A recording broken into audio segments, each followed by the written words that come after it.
You touched upon this earlier, Dr. Westin, but are there emerging DLBCL approaches that patients should know about?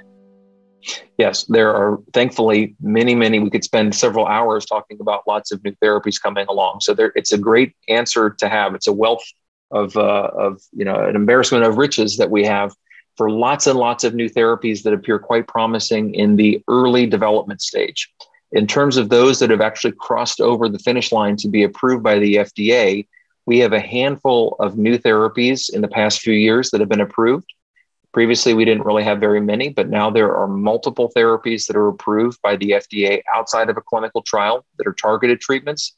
And those include antibody drug conjugates, basically an antibody like you make against an infection. However, this antibody has a chemotherapy warhead attached to the back of it. So effectively, it's a heat-seeking missile that finds whatever target we want it to find, in this case, cancer cells, and delivers a high-dose chemotherapy right to the bad guys, not to the good guys.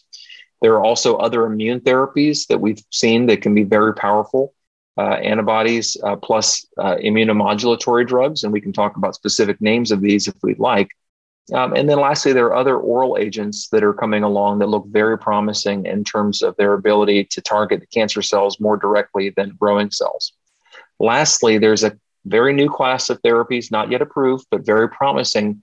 And I mentioned this before, something called a bispecific antibody. Bispecific, we know the word bicycle in two wheels.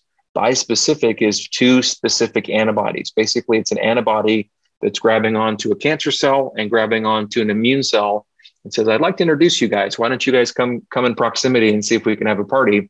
And it's an idea here of trying to get the cancer cell to be attacked by the immune cell simply through this close proximity that occurs. Not yet approved, looks very promising, and I think probably will be approved for multiple different lymphoma types, including large B cell in the coming years.